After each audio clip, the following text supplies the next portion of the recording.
To all those above me that watch over me, to all of you, my fave parapeeps on this side of the veil, welcome. This is Reverend Sean Whittington's Paranormal Ministry. I'm your host, Reverend Sean the Rev. Welcome to my haunted house, my very haunted house, and the first Casual Friday Paranormal Ministry. Couldn't bring myself to put the collar on today, guys. Not that I'm going to keep from spreading the word of Jesus Christ. But it's been one of those weeks here in Vegas. I don't know how many of you follow the news, but we're right smack dab in the middle of the hottest week ever on record here in Vegas. And Wednesday, my power went out from about 3 a.m. in the morning to about noon. Got up to about 100 degrees here in the house. I'm not feeling good. I'm worried about the dog, worried about the wife. It's craziness. Finally, the power came back on, and then guess what? My AC unit wouldn't come on. So luckily, thank you, Jesus, we were able to get an AC dude over here about 1:30, but he was here till like 6:30 at night, getting the unit, which is 20 years old, to just barely work well enough to keep us from dying. And it's hanging on right now by its fingernails, 24/7, screaming, trying to keep it. It's set at 75, but it's struggling to keep it at about 85 in here. So it is what it is. We're in the process of buying a new one. But something else I didn't know, and many of you out there may know, I didn't know that we were under a severe shortage of AC units in the country and parts for AC units because of COVID. They shut down all the factories. And we also have no truck drivers to deliver the stuff. So, another kick to the you-know-whats. But so we're in the process of trying to buy a new one. Keep your fingers crossed. It's going to be like 116 here again today, and AC units hanging in there. So it's Casual Friday for the Rev today, and just a black T-shirt and a rosary. Okay, I want to pull out something from the prayer vase, urn. Oh, this is going to be a great one. I'm so glad I pulled this one. Okay. And this is another first. 6 people on this card. Well, tell you what, I'm not totally prepared. I don't have 6 small candles here, but they all know me. They all love me. They know that I will personally light a candle for each one of them after the show in the room where I have all the candles. But I'm going to name them off one at a time and tell you why this is going to be a very special one. We have Allison P as in Paul, Dennis B as in boy, Jimmy T as in Tom, Alan R as in risque, Kim H, Hill, Jason L, love. Anyway, what's special about these 6 individuals is over the past, I want to say year, they all have struggled with some of the most severe attacks by the demonic that you can imagine. And the one thing they all have in common is that they are all atheists, didn't believe in God, Jesus, the Holy Spirit, the Holy Family, guardian angels, saints, and all that. Well, they learned the hard way that that stuff is very real. So the beautiful thing that came out of all of this was that they all now truly are hardcore believers. And the approach I took with them, and I'm going to give credit to Alcoholics Anonymous. They felt so overwhelmed, like, at this age, after what I've been through, how can I become a Catholic or a Christian? There's so much to learn, so much to know. No, you just ask for Jesus Christ and mean it to enter and intervene in your life and help you right now, and accept him as your Lord and Savior, and he'll take care of the rest, which I was able to get them all to do and mean it.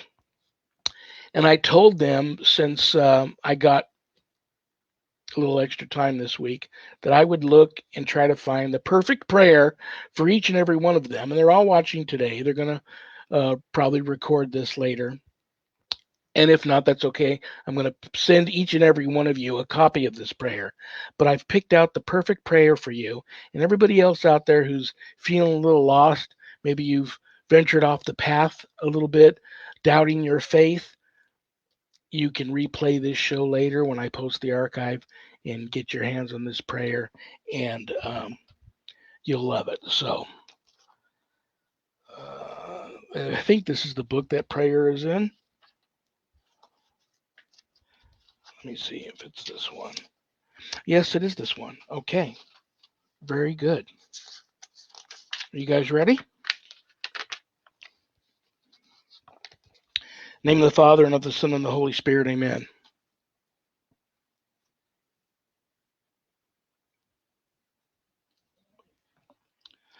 Lord, for tomorrow and its needs I do not pray.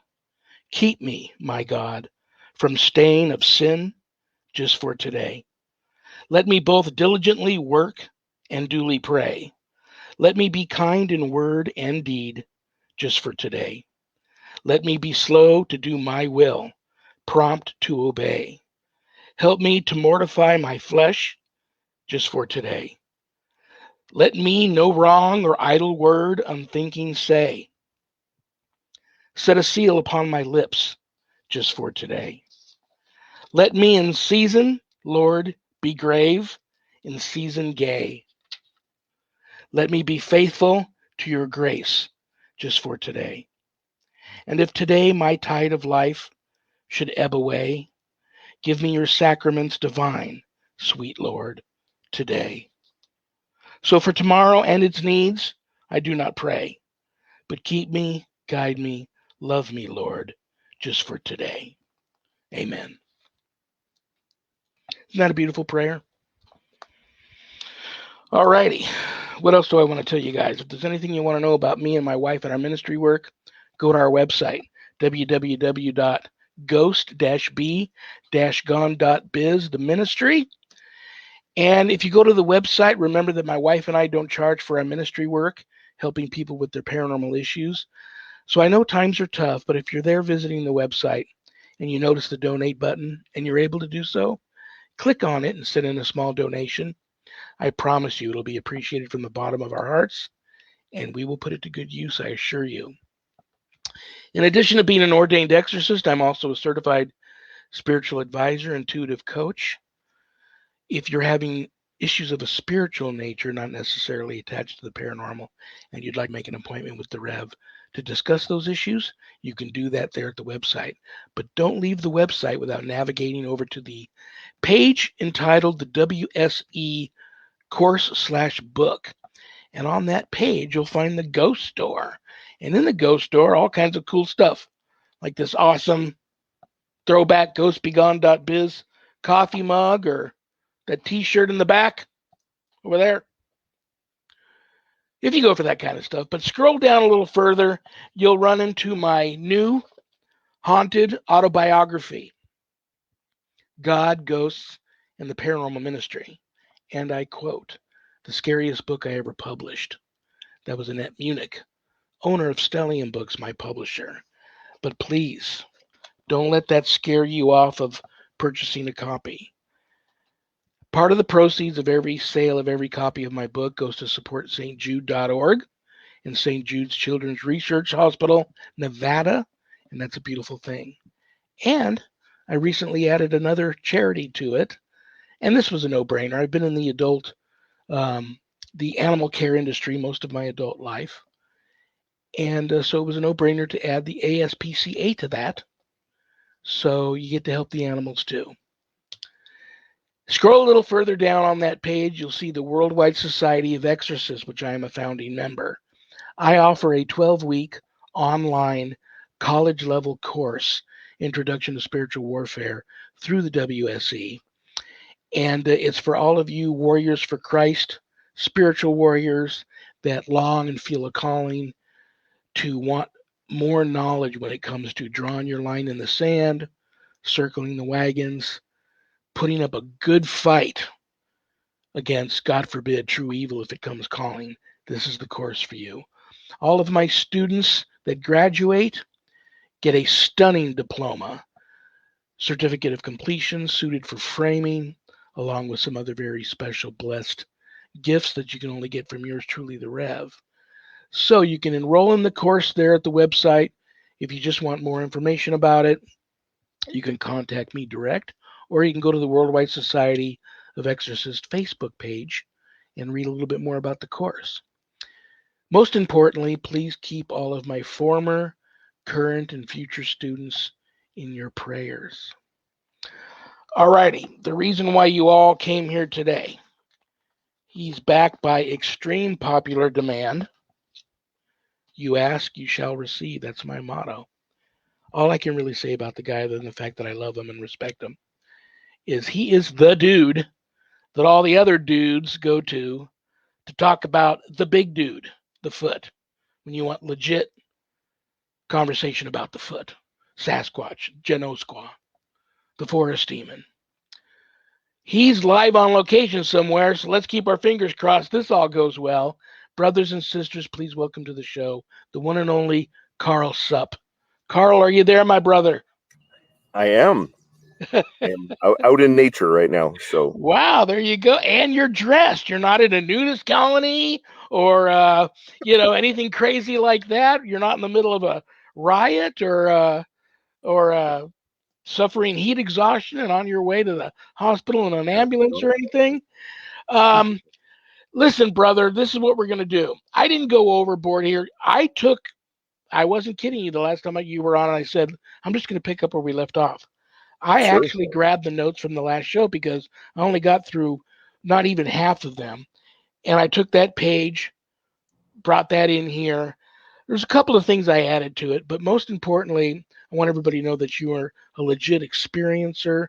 You're one of the most knowledgeable people and authorities on all things the foot that I personally know. So I want to first start by you introducing yourself quickly to my listeners for the few that don't know you.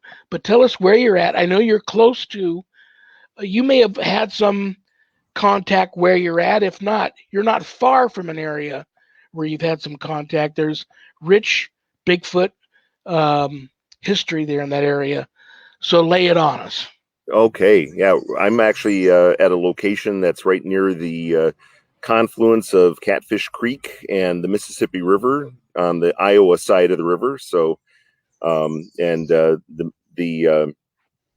it's quite beautiful here. Dense woods. I think it's the preserve here is about 1,600 acres of hills and steep nooks, crannies, thick woods. It was, I anticipated that they'd be out here, especially since there had actually been about 3 or 4 sightings that had been reported to the BFRO, which is the Bigfoot Field Research Organization, from this area, right near here or up Catfish Creek. So I actually I came back out here at night. The park closes at 10:30, and I think it opens up at 4 a.m. But we were out here just maybe a few minutes past the 10:30, and or right around there. And I brought my brother-in-law out because he was a little incredulous that they could exist. So I actually did a call from kind of the middle of the park, and from 3 separate directions, we got a response to the call that I made. So after that, he was like, okay, they're I don't know what that was, but it was something, and it wasn't anything I've heard before. So I think I made him a believer that day. But so it's quite beautiful down in here, and like I said, the Mississippi's behind us, so I don't know if I might even have a steamboat come tugging past me behind me. So yep, very cool. You a lot of people find it. Me personally, I get more and more ever since I jumped on the Bigfoot wagon, and 5+ years ago when I started doing radio and podcasts, I wasn't a big fan, and then as I started getting more and more Bigfoot people on my shows and talking to them, memories of what I didn't know was an encounter came back to me. And the more experts I talked to told me they believed that I had a legit encounter. But then I caught the bug, started talking to more guys like you, got really into it. And then I start getting a lot of private messages, emails, um, phone calls, even people wanting to, report stuff. And it's off the charts. And what surprises me is somebody may be sitting out there right now going, "The guy's in a park, in the a park. Yeah. There's um, I believe the gentleman's name is it Steve Sumar? Do you know Yep. Steve? Yep. I It's summer. Yep. I had a wonderful conversation with the guy one time who talked about how uh, they lounge on his ranch like it's their ranch. He sees them on the outskirts of town, you know, broad daylight lounging up against telephone poles. People in the Northwest reach out to me saying they see them dumpster diving behind bars and Oh, bar and grills and grocery stores and restaurants. They're there. I mean, I've talked to people that belong to the homeless community here. There's two huge encampments, one downtown that's out in the open, but then there's another one that's underground, and many of these people have taken over our underground tunnel systems here, and they talk about them being down there. So they're everywhere. If you're a true believer and you're sensitive and open to that sort of thing, if you just, how people say, stop and smell the roses, if you yep. just were to, you know, take a moment to stop, look around, listen, you never know what you might hear or see. But you mentioned something about near where you're at, some mines. Yes. Tell me So, about that. yeah. We didn't even get a chance to talk about that, but it sounded fascinating. Yeah. So this park is actually called the Mines of Spain, even though they really wasn't the Spanish. They kind of instigated, it was really the French. There was an explorer named Julian Dubuque, which is what Dubuque, Iowa is named after, and he employed the Indians, and they actually mined lead here. And lead was actually kind of how Dubuque was founded, in essence, because even during the Civil War, they actually used the lead that was mined here, and they had what they call a shot tower, which I think it might be the only one still in existence in the U.S., but it's downtown Dubuque. And what they did is they dropped that molten lead from the top down through multiple screens in order to form the the the balls, for the black powder guns. So that was so they basically manufactured ammunition Wow. there. And but uh, but it was the French that were here, and actually at the location where I am right now, is where Zebulon Pike, when he was exploring the western U.S., he actually stopped here on the Mississippi in order to visit with Julian Dubuque in order to kind of look over all his mining activities in this area, before he headed further west and ended up finding Pikes Peak. So it's rife with history, Yeah. and the and like I said, this area has really been natural for a couple hundred years at least. I mean, some of the old growth trees that are in this area are just amazing. But and like I'm sitting actually underneath a mulberry tree that's in full bloom with you know berries just loaded on it. So I'm sure they're coming out here. I know I've seen deer when I've come down here. I've seen deer standing up and trying to eat the low berries. So if I see the high berries gone, then I'm thinking that I'm going to have that there's another you know another animals eating those. It could be birds, but that's one thing I do want to state. And I know everybody always says, "Oh, anything that a twig breaks, and that's got to be a Sasquatch." It's like I am like my worst critic. I discard so much evidence, in which some of it could be Sasquatch, but I no, I'm very cautious and take copious notes on all the research, and a lot of it gets discarded. And I know anybody that's read some of the blogs that I've written online, they they'll go through and they go, man, you're really detailed, or wow, you were really lucky in order to get that evidence. And it's like, okay, yeah, I went through like 3,000 photos or whatever in order to come up with those 5 or 10 photos, that really showed good evidence. I don't want to bore everybody with just the average. I mean, I can go on a hike and really not see anything. I mean, that's the way it is. You're exploring an area in order to understand and learn more from them. Not really hunt them. They're a people. They're not wild animals. They're a people. They have their own family units. I know a lot of people will say like, "Oh, did you find the Bigfoot?" And it's like, as if there's only one in existence. And it's like, no, there's complete family units, and what we like to refer to as clans, and they stick together and they watch over each other just as if you and I would do. And of course, if one of them gets injured or attacked, the other ones nearby are also going to attack. If they're not, they're going to actually, they're very curious about us. They'll watch us, and they like to keep an eye on us when we go into the woods. So that's one thing to listen for when if you're hiking down a trail and you suddenly hear something that's kind of paralleling you or sounds like it's following you, and you stop and it stops, that's not a deer. Yeah. Yeah. Well, what I find amazing is that all of the basic stuff that when you first get into, having an interest in learning more about this creature, I'm just going to call them first original indigenous. Yep. They're all the basics, but now over years and years of talking to guys, you can throw all of that out, because you don't always get the smell.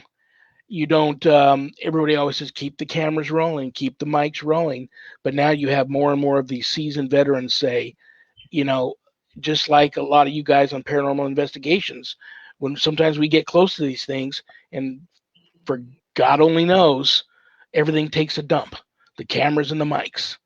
Yep. So there's some kind of weird thing with the electronics going on there. But I didn't catch last week's episode of Expedition Bigfoot, but the week before, craziest thing, man. I'm sitting there watching it, and it was late at night, and I must have not realized really how into the episode I was. And there was a moment there where I could really tell that this one guy and this one girl were truly frightened at this one moment in the show, and something was coming towards them, large in the bush. And I thought for a second, oh my God, am I about to, why didn't anybody reach out to me about this? Am I about to watch Bigfoot get discovered here on TV? And I was actually shaking, because I started to think back to my encounter and how frightening that was. Exactly. I realized, I think when Bigfoot's ready to reveal itself, it'll be up to Bigfoot. And guys like you and I know it exists. The government knows it exists. The indigenous people of our nation, First Nations people, know it exists.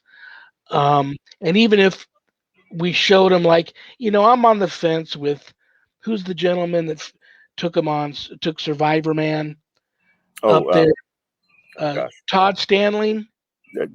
Todd Strandy. Yeah. I'm on the fence with that, but let's say what he showed is legit.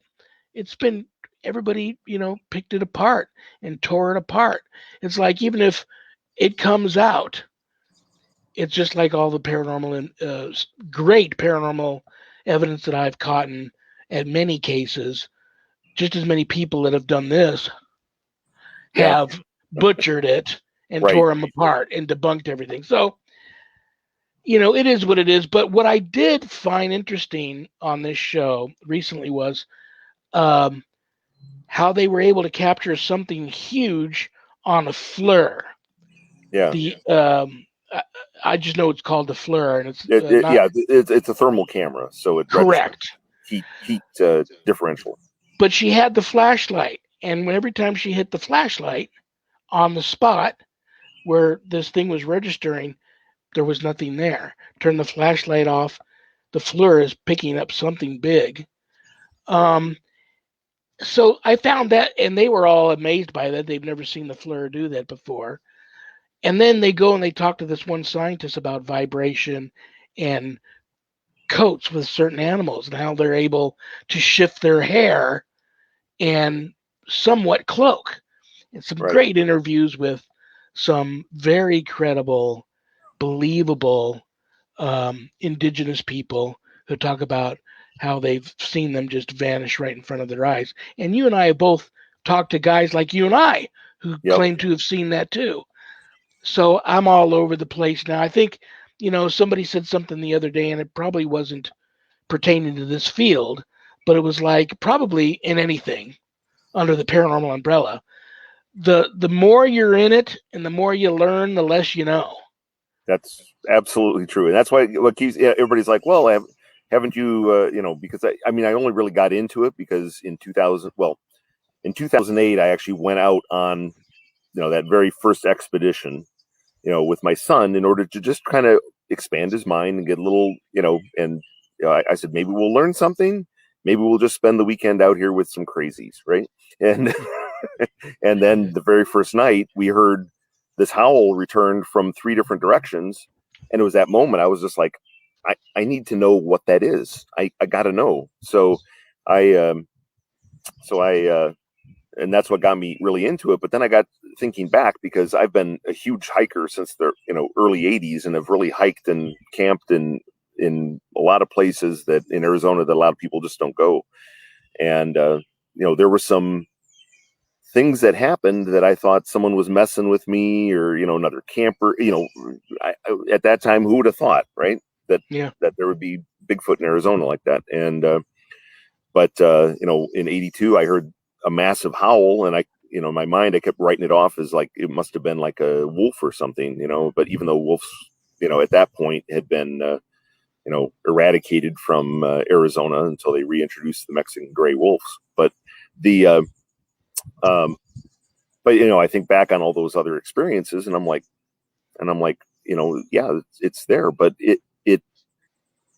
I know it's a stretch for people to believe that something like that could be hiding anything. But all you have to do is take a look at some photos from Colorado or Arizona and it's just miles and miles and miles and miles of forests, and just natural areas, and most of them inaccessible to us. I'm sure if you spent a lot of time and you could hump down into some of these canyons and stuff, but for the most part, there's no trails other than game trails going down into those. And that's really where the bulk of them are, eking out a living. Now, I've spent a lot of time in urban areas and, I was doing work in the Chicago suburbs and, I went to, I don't know how many forest preserves. I hiked pretty much every forest preserve in about a 30-mile radius, and finally found one of the preserves. I'm like, oh, there's structures. Oh, there's signs from them there, and sure enough, I ended up seeing them 3 different times. And one of those was I inadvertently treed a juvenile, and here it is up in the. I didn't see it go up the tree, but I saw it when it got up into the tree. It reached out and grabbed a big branch and pulled it in to the nook of the tree, and it hid so well with that, and it sat so perfectly still that I walked around that base of the tree and I could not see it up in there. It was quite a distance off the ground, but nevertheless, I would have thought I would be able to see a piece of it or whatever. It wasn't until, later on I went back and reviewed the video that I took and the still photos. And, I even tried to trick it, like pretending to take a picture of the meadow nearby and doing a selfie instead. Yeah. But when I went back and reviewed the photos, it's like, yeah, from one direction, you can actually see just the butt, waist, and back of it, just a sliver of it sticking out from behind the trunk of the tree, and then the other one, you kind of see a shadow of the head, in between, with the sun setting behind it. So it was kind of, and then from the other direction, I actually could see a face, which, but from about here up, but it, that was amazing. I mean, Yeah. when I later on went back and, and sure enough, when I went through the video and I found that frame where I caught its face just looking over the top of the greenery, it kind of freaked me out a little bit because I'm like, it was looking straight at me. But, and then I got to thinking, of course, it's the juvenile up in the tree. So, and I wasn't doing anything hostile towards it. If I was, I think the adults nearby would have intervened. Yeah. I ended up, there's going to be a train coming by here. I can hear it coming. That's okay. And it's also getting a little windy there too. And the wind will also mess with your audio. That's okay. Like I said, everybody knows you're out in the wild there, brother. It's all good love. It's all love here. It's all good. I know I've talked to some people that have been gifted some pretty incredible things by Bigfoot. I think the primitive flute that you were gifted, is probably up there at the top of that list of some of the great things squatchers have been gifted before. Me, since I don't go out squatching, I hope to go out with someone like you before I'm too old to be able to do it one day. But having said that, what I am gifted with is the stories from people that just such credible witnesses and pillars of their community and professional people that have reached out to me.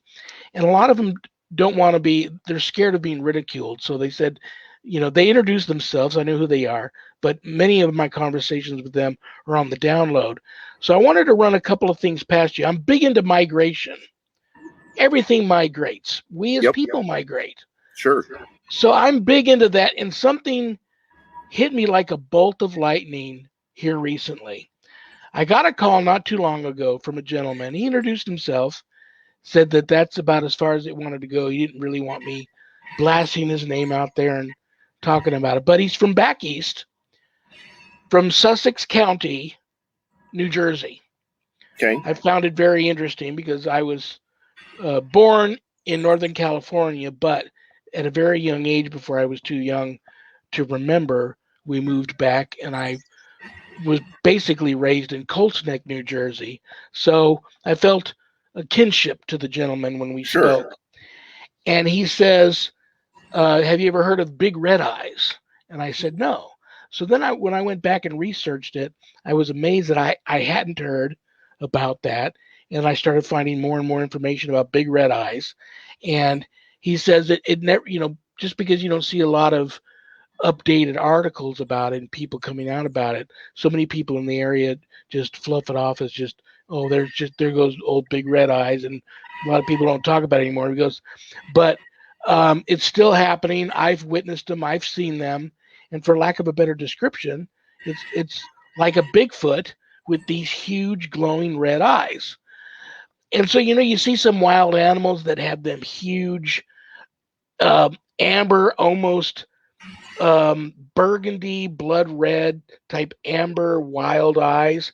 I'm thinking, could it be something like that? Could it be something that's not Bigfoot at all, that's extraterrestrial with the description of how these eyes glow? So I started thinking, and I think back to a time when I'm a young kid, and I was really a wild kid, ditching school all the time and playing hooky, and just I was wild. And I had a good friend named Paul McKenna, worse than I was, but we would, go off. And growing up in Colts Neck, New Jersey reminds me when I see like Sleepy Hollow. Sure. The opening of that movie, that countryside, reminds me of Colts Neck when I was growing up. You're out in the wilderness. And I remember elders when I was growing up used to also tell me, you do a lot of running around and getting into trouble. Do not go out into the woods by yourself or even with a couple of your young buddies. That's one thing you don't want to do, because you'll find trouble that you can't handle. And I used to never really understand what they meant by that. I thought maybe wild animals, but I didn't know any real, other than maybe the occasional bear, what might kill you out there. But one day we were told not to go hiking in this one area, and it was behind our house. But we didn't listen, and we went hiking out there, and it was like a ravine that v-necked down into like a swamp creek type area, and my friend slipped, and he slid all the way down and landed into this creek. But it was like where he landed was almost very quicksandish. Okay. And every time he crawled to the side, it was so steep, it was muddy, he couldn't get any traction to crawl up, plus covered with leaves. The leaves were slipping. And every time he fell back into the quicksand, he would go deeper and deeper to where like almost he was like up to his chest. And I yelled for him to grab a hold on to this log that was, I don't know how much of it was in the swamp, and the rest of it was hanging out. I said, grab onto that log, don't let go, I'm going to go get help. Well, being a stupid kid that I was, I could have ran right into my home, but I knew that I would get my butt kicked by my dad for us being down there. So I choose to run to the other end of the neighborhood and up a hill all the way to Paul's house to tell his parents. Well, as soon as I tell his parents what happened, they get on the phone to my parents, run out into your backyard trying to help Paul. We're on our way. Well, as we're going down the hill, me and his parents, here comes my parents and Paul walking back up the hill. Paul had already got out. Yeah. And he was like, I'd never seen him like that before. He was just tight-lipped, wasn't talking, didn't even really explain how he got out, but he was out. Years later, talking to him, he described a big hairy man with no clothes grabbed him out of the swamp, and he was wearing a Halloween mask. I'm all, he was wearing a Halloween mask? He goes, yeah, I just remember the big glowing red eyes. So I'm like, OMG, this is starting to... So I print out this map, and I don't know if you can see it. Oh, Can sure. you see it? Yep. New Jersey? Yep. Up at the top, you got Sussex County. Look what's right off to the side there. The Appalachians. Yep. A little further down, you see the red X? Yep. That's where I was raised. Okay. Then off to the side, you see the check mark? Nope. Quite just a little off the... Okay, yep, I see it now. Point Pleasant. Yep. A little further down, you got the Pine Barrens. Yep.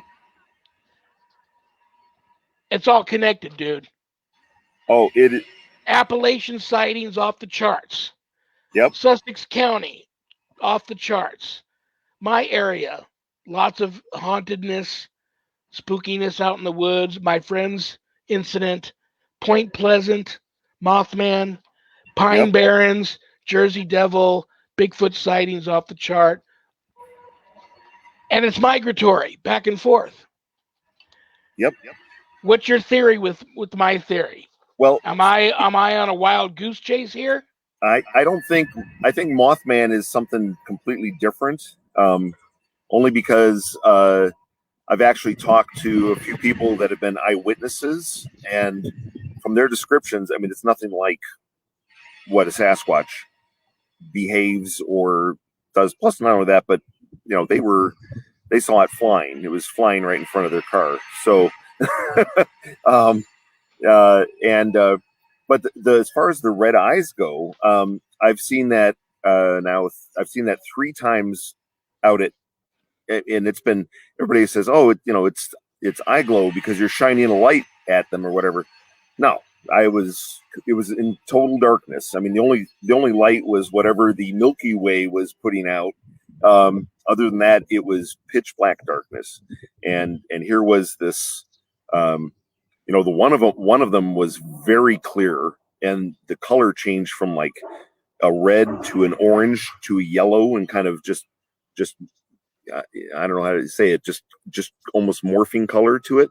But the most intriguing part of that was that in the tree that it was hiding behind, you actually could see a reflected light off the leaves near the eyes, and it blinked.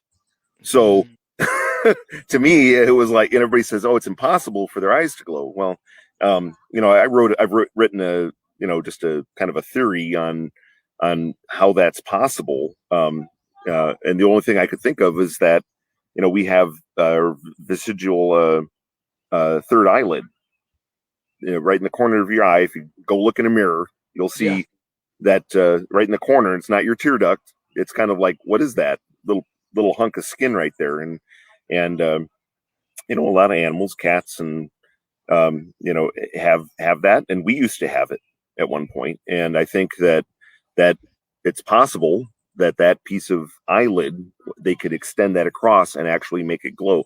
And I think they use it mainly as a signal to others. It's very silent signal. They can signal others in their area. And I think it's very handy also. They can extend that third eyelid, and if they're running through brush, they're not going to get poked in the eye and so forth. But I mean, they have amazing night vision. So I can't imagine that they can see very well when, after they've glowed their third eyelids. At least that's the only thing. The glow cannot come from the retina of the eye. So you mentioned night vision, and that's funny because I was going to bring that up to you. Yeah. Squatch, it doesn't matter what type of tricks you play. Squatch knows you're there. Absolutely. The guys are saying now, don't use the infrared cameras because they can see the light. It doesn't matter. They know you're there.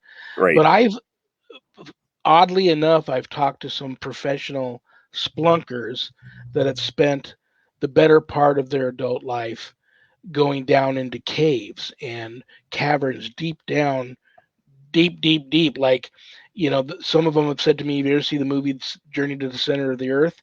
It's like that, where they've gone places where there hasn't been humans down there before, as far as they know.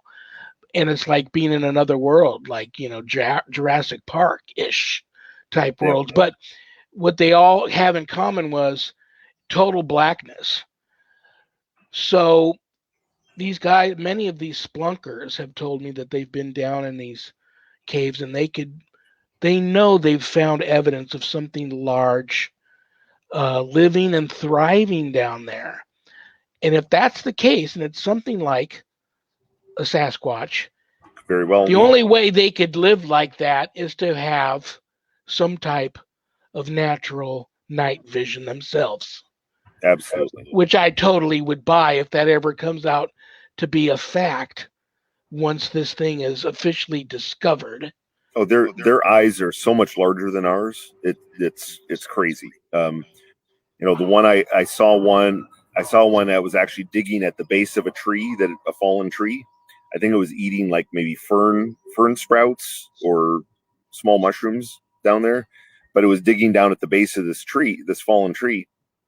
And I stepped out on the meadow, down a game trail. The wind was blowing perfectly from west to east. It wasn't like my scent was coming into I was totally quiet coming down there. I was by myself, and all of a sudden I saw a movement. I turned my head and I looked at it, and it was digging. It only maybe did two more motions with its hand, and all of a sudden it just looked up at me like, and we kind of locked eyes, but that was about 120 feet away from me, and locked eyes. And then what seemed like for a minute, but it was probably only a couple seconds, and then it erupted from its squatting position where it was digging. So it just went from looked like a stump on the ground, right, to erupting up to this 8-foot tall creature that's first step away from where it had been squatting. From a squatting position, it stepped 6 feet away from where it was. It took one more step and it was into the deep brush already. So it was remarkable. And I tried to remain calm because I knew others were probably in the area. So I didn't rush over there to see what was it doing, whatever. I went and hiked down the canyon a ways. I spent the time down the canyon. And then when I came back up the canyon, then I did all the measurements of where the footprints were and so forth. Now, of course, it was, Arizona's kind of has hard soil and we don't get a lot of rain. But definitely the forest litter, you could see the complete outline of of the prints. But and then that sighting I had in So that was actually in 2020, just before they closed the forests for COVID, which I didn't quite understand how that worked, but don't tell me that's science. So Yeah. Yeah. the we a friend of mine, the two of us went up, by ourselves, and before I went to bed, and this is the first time I was going to sleep in my Yukon XL, and the we I before I climbed in, I just turned to the woods where I knew that they would approach the campsite from, because it would be high ground where they could keep an eye on us from up there. So we I just turned and I said, if you want, leave a handprint on my vehicle tonight. In English, I said that, and went and climbed in, went to bed. Well, I wake at 3 a.m. in the morning. I wake up, and as I stirred in the back, I had a Fitbit on, and that Fitbit had just a slight gap between my skin and my wrist. And it has a green laser that to read the biometrics of your from your body, and that green light, as I moved and I was kind of stirring awake, that green light turned on there, and it cast a little glow in there. Of course, it's pitch black dark in the middle of the woods, and I look, and there's this face in the window looking at me, and it's only maybe a foot, 16 inches away from my face, staring in. And as that green glow illuminated its face, it backed away, from into the darkness. It just faded into the darkness. And then I started questioning myself, did I hallucinate that? Was I, was I still asleep? What was when I got up and I looked out the window, and, from the starlight, you could still see the, variance between dark and light of the trees, to where the starlight was illuminating the, ground in between. And I didn't see any movement. So I ended up going back to sleep. So 5:15, I wake up, I open my eyes. I'm just laying there. The sun was starting to come up, and I open my eyes, and there's this giant handprint on the side of the window, right in the same window that the face was in. And it was just a complete palm print that was 14 inches from the tip of the pinky down to the base of the thumb. So that was 14 inches. The tip of the pinky was 1.25 inches wide. And the same night, my friend's Suburban actually had dust on the hood, and there was another handprint, but it was a different individual. It was 11 inches from the tip of the pinky down to the heel of the thumb. And it was and on his, you could actually see, in that fine dust, you could actually see wisps of hair on the on the wrists and on the sides of the hands. But there was a cup in the palm, even like ours, that just didn't imprint quite right. But you could actually see all the different types of lines. But anybody get out a measuring tape and measure your own hand, and and see if that's 11 inches from the base of your thumb to the tip of your pinky. That'll give you an idea. I wasn't going to do this to you. Okay. And if you just say, Rev, let's move on to the next topic. I totally understand. But I don't even know how I came across this interview on YouTube, but it was an interview with, who's the woman, the famous older woman with the gorillas? Is it Jane Goodall? Jane Goodall. Yep. And she starts the interview off by talking gorilla to this interviewer. And I thought how amazing she was and how amazing she sounded. And then I remembered you sending me a recording of your best impression of some Bigfoot conversation that you had heard recently. Yep. And your little recording actually gave me goosebumps and made the hair stand up on my arm. I was going to give you an opportunity, as Jane did in her interview, to do your your very best, because I'm telling you now, I don't like to hear guys doing the howlings and the whooping and the knocking with the woods, because they don't really know what they're saying to Bigfoot. Bigfoot probably is pissed off at you right now because, well, I came down and put my hand on the car like the guy asked. He didn't even leave me a Milky Way or anything. Oh, we left the treat. Yeah, we'd love to. There you go.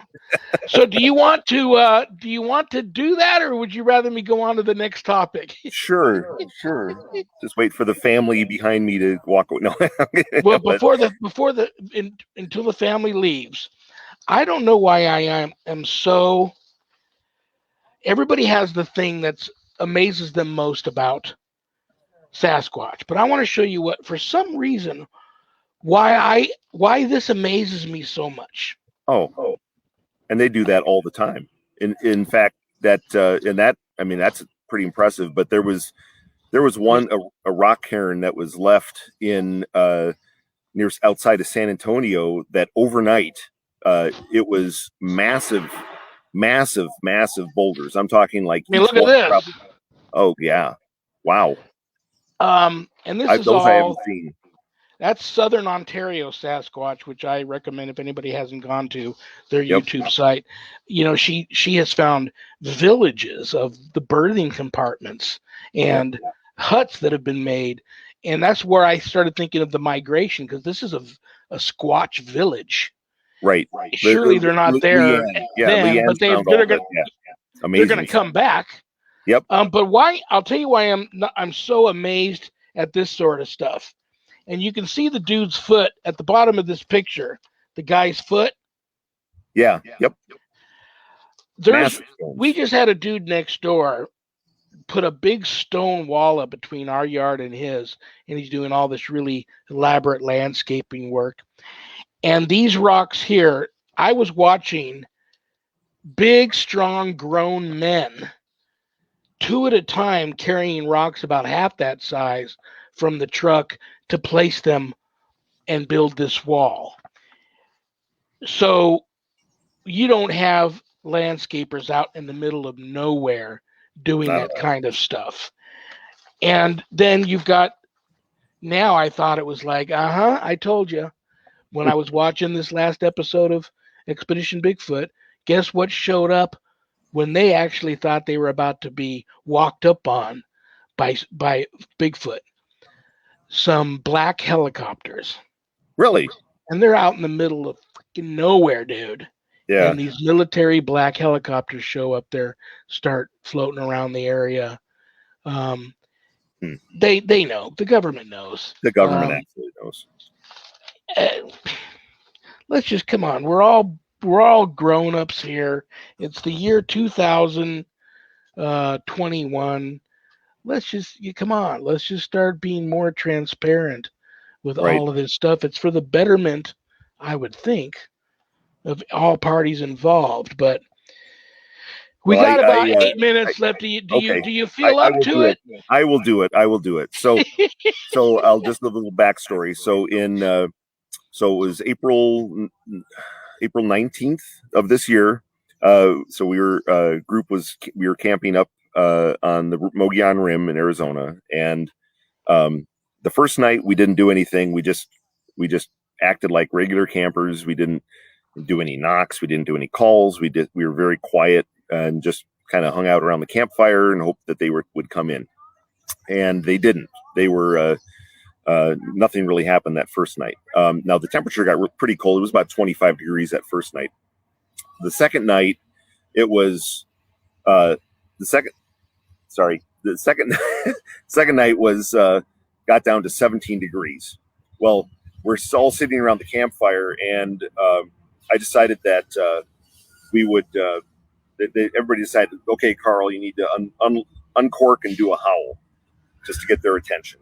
So I did a howl, and when I did that howl, they actually, there was return knocks from 2 different directions, and this weird. And the first time I'd ever heard it, there was a sound that they made that was like that, and I was like, that's the first time I ever heard that, and So we hung out until it got really too cold. The campfire wasn't even doing anything for us. And so then everybody went to bed. Now everybody else in the camp had buddy heaters in their tent. So they had, the propane was making sound, so it kind of drowned out any of the ambient sound in the forest that night. I was sleeping in my Yukon, with just buried under blankets because it got down to 17. In fact, the case of water I had inside the car froze solid.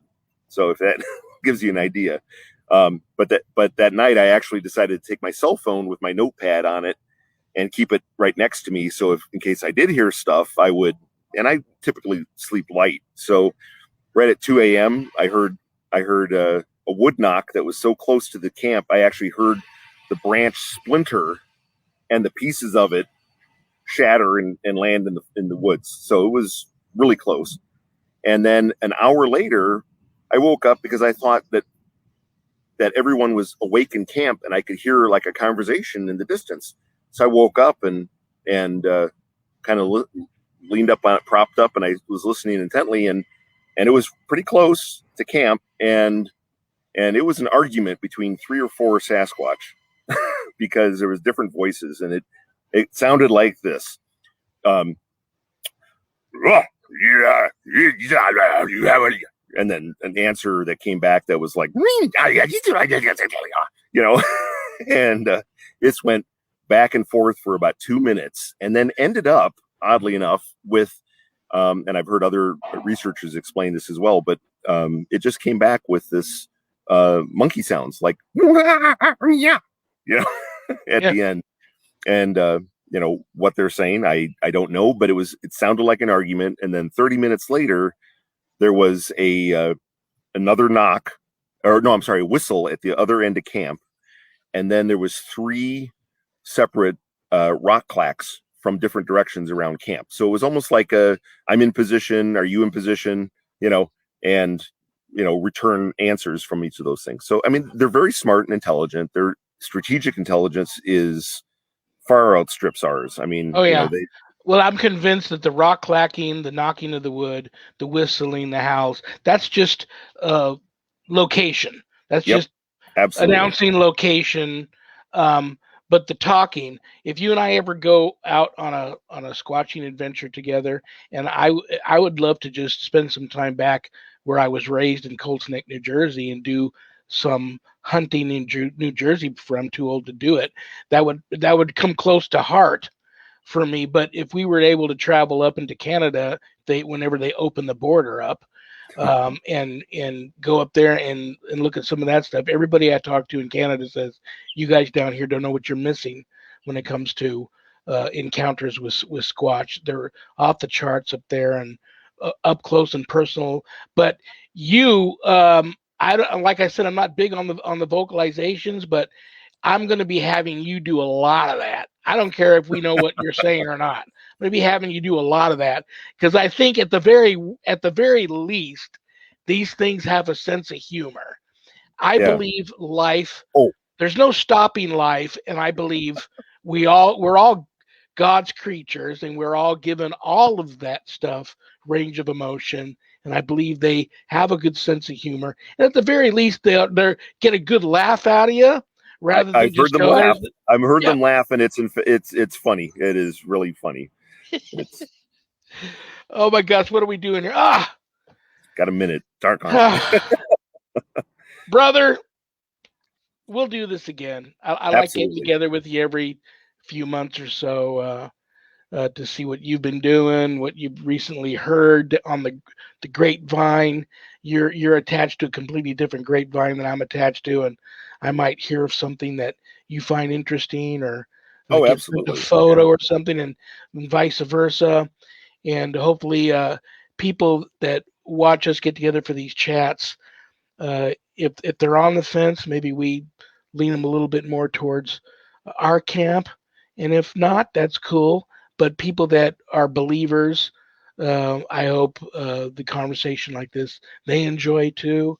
So it's all under the paranormal umbrella, and it's just and I feel part of the family, going most of my adult life not even realizing what my experience was probably a Bigfoot encounter. I never knew that.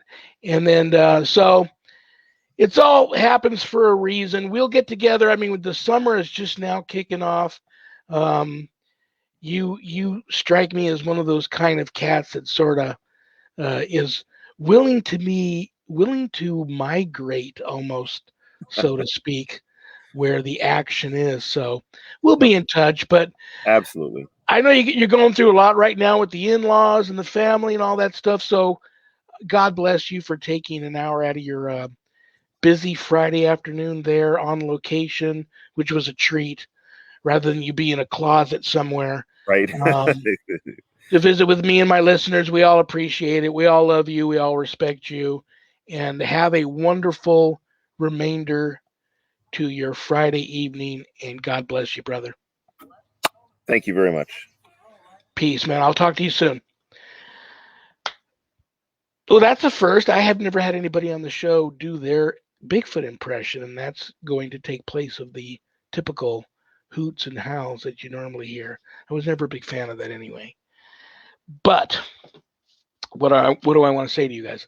A big thank you to my beautiful, passionate, talented producer, Adrian Hart, aka Ghost Granny, Ghost Tech, Desert Heart Paranormal, co-owner of the Paranormal United Network.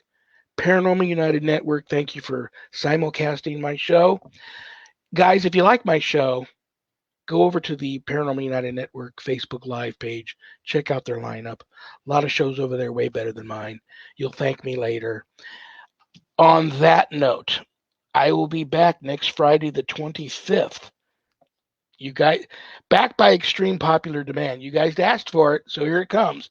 Another Return to Mod Squad episode with Ghost Cougar PI, Maverick, not James Garner's son, and Reverend Pillsbury, excuse me. World-class ranters about things in the paranormal field that need to be ranted about and brought out in the open. I have a feeling with these three making a return appearance, what they're going to rant about might leave a mark, so be ready. Anyway, that's next Friday, the 25th. Other than that, guys, remember, stop the violence, stop the anger. Anger is just a punishment we put on ourselves for somebody else's mistake. Stop the violence, stop the violence, stop the violence, stop the violence. I love you all. Thank you all for tuning in. I don't have a show without all of you. Anybody need to reach out to me for anything? Please, you know me. I'm here for you as much as I can be. Pray for my AC holds up until we get a new one. On that note, good night, Harold. Rest in peace. Good night, Ernie. Good night, Bill. Good night, Dan. God bless each and every one of you. I love you all. Peace. I'll be watching. Good night, everybody.